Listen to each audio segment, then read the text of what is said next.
আপনার যদি সর্দি কাশির সমস্যা থেকে থাকে বা দাঁতের ব্যথা ও মুখের দুর্গন্ধ দূর করতে চান, লিভারের সুস্থতা বজায় রাখতে চান কিংবা হজম শক্তি বৃদ্ধি করে নিজের শরীরের রোগ প্রতিরোধ ক্ষমতা বৃদ্ধি করতে চান, তাহলে অবশ্যই ভিডিওটি আপনার জন্যই। এই সবগুলো উপকার আপনি পাবেন আপনার হাতের কাছেই থাকা রান্নার একটি মশলা থেকে, যার নাম হলো লবঙ্গ। কিন্তু আপনাদের কাছে আমার রিকোয়েস্ট থাকবে, ভিডিওটি দেখেই লবঙ্গের উপরে ঝাঁপিয়ে পড়বেন না সবাই। এটি পরিমিত পরিমাণে ব্যবহার করা স্বাস্থ্যের জন্য ভালো, কিন্তু অতিরিক্ত সেবনে কিছু পার্শ্ব প্রতিক্রিয়া দেখা দিতে পারে। সর্দি কাশির সমস্যায় লবঙ্গ অতুলনীয়। লবঙ্গে রয়েছে অ্যান্টি ইনফ্ল্যামেটরি ও অ্যান্টিব্যাকটেরিয়াল উপাদান, যা ঠান্ডা, কাশি ও কফ পরিষ্কার করতে সাহায্য করে। এটি শ্বাসনালী খুলে দেয় এবং অ্যাজমা ও ব্রঙ্কাইটিসের মতো সমস্যায় উপকারী। 1 কাপ গরম পানিতে 2 থেকে 3টি লবঙ্গ, আদা ও মধু মিশিয়ে পান করলে কাশি ও গলার ব্যথা কমে। দাঁতের ব্যথা যাদের আছে, 1 টুকরো লবঙ্গ মুখে রেখে চিবাতে পারেন বা লবঙ্গের তেল ব্যথার স্থানে ব্যবহার করতে পারেন। লবঙ্গে ইউজেনল নামক একটি শক্তিশালী ব্যথানাশক ও অ্যান্টিসেপটিক উপাদান রয়েছে, যা দাঁতের ব্যথা উপশমে কার্যকর। এটি ব্যাকটেরিয়ার বৃদ্ধি রোধ করে, ফলে দাঁতের ক্ষয় ও মাড়ির সমস্যা প্রতিরোধ করতে সাহায্য করে। মুখের দুর্গন্ধ দূর করতেও লবঙ্গের ব্যবহার অনেক জনপ্রিয়। যাদের হজমের সমস্যা রয়েছে, গরম পানিতে 2 থেকে 3টি লবঙ্গ দিয়ে চা তৈরি করে পান করলে হজমের সমস্যা কমে। এটি পেট ফাঁপা, গ্যাস, কোষ্ঠকাঠিন্য এবং বমি ভাব দূর করতে কার্যকর। রোগ প্রতিরোধ ক্ষমতা বৃদ্ধি করতে চাইলে প্রতিদিন 1 থেকে 2টি লবঙ্গ চিবিয়ে খান।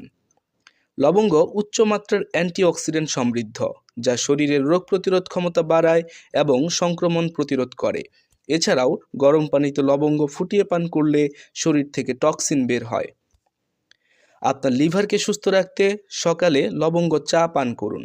লবঙ্গ ডিটক্সিফাইং এজেন্ট হিসেবে কাজ করে এবং লিভারকে টক্সিন মুক্ত রাখতে সাহায্য করে। এটি লিভারের কার্যকারিতা বাড়ায় এবং ফ্যাটি লিভারের ঝুঁকি কমায়। টাইপ 2 ডায়াবেটিস রোগীদের জন্য বিশেষভাবে উপকারী লবঙ্গ। এটি রক্তে ইনসুলিন সংবেদনশীলতা বৃদ্ধি করে এবং ব্লাড সুগার নিয়ন্ত্রণে সাহায্য করে। লবঙ্গের সুগন্ধ স্নায়ুকে শিথিল করে ও মস্তিষ্ককে প্রশান্ত রাখে, যা আপনার স্ট্রেস ও মানসিক চাপ কমাতে সাহায্য করে। এটি ডোপামিন ও সেরোটোনিন বৃদ্ধিতে সাহায্য করে, যা মুড ভালো রাখে। হাড় ও জয়েন্টের ব্যথায় কার্যকরী লবঙ্গ। লবঙ্গের তেল ব্যথার স্থানে ম্যাসাজ করলে আরাম পাওয়া যায়। এতে রয়েছে ক্যালসিয়াম, ফসফরাস ও ম্যাগনেসিয়াম, যা হাড়ের শক্তি বাড়ায়। এটি আর্থ্রাইটিস ও জয়েন্ট পেইন কমাতে সাহায্য করে। ত্বকের উজ্জ্বলতা বৃদ্ধি করে দাগ দূর করতে সাহায্য করে লবঙ্গ। লবঙ্গের অ্যান্টিব্যাকটেরিয়াল উপাদান ব্রণ ও ফুসকুড়ি কমাতে সাহায্য করে। তাই লবঙ্গ গুঁড়ো মধুর সাথে মিশিয়ে ত্বকে লাগালে ব্রণ কমে। ওজন কমাতে সাহায্য করে লবঙ্গ। এটি মেটাবলিজম বাড়ায় এবং ফ্যাট বার্নিং প্রক্রিয়া ত্বরান্বিত করে। লবঙ্গ, দারুচিনি ও এলাচ মিশিয়ে চা তৈরি করে খেলে ওজন কমতে সাহায্য করে। তবে লবঙ্গ সেবনে কিছু সতর্কতা অবলম্বন করা উচিত। অতিরিক্ত লবঙ্গ খেলে অ্যাসিডিটি, রক্তপাত ও লিভারের সমস্যা হতে পারে। এছাড়া গর্ভবতী ও উচ্চ রক্তচাপের রোগীদের লবঙ্গ কম পরিমাণে খাওয়া উচিত। শিশুদের ক্ষেত্রে লবঙ্গের পরিমাণ নিয়ন্ত্রিত হওয়া উচিত। তো বন্ধুরা, আজ এ পর্যন্তই। এতক্ষণ সাথে থাকার জন্য ধন্যবাদ। আশা করি ভিডিওটি ভালো লেগেছে। ভিডিওটি ভালো লাগলে লাইক ও শেয়ার করতে পারেন। আর এই ধরনের ভিডিও যদি আপনি আরও দেখতে চান, তাহলে মোর্শেদ একাডেমি চ্যানেলটি সাবস্ক্রাইব করে রাখতে পারেন। দেখা হচ্ছে নেক্সট ভিডিওতে নতুন কোনো তথ্য নিয়ে। সে পর্যন্ত ভালো থাকুন। আল্লাহ হাফেজ।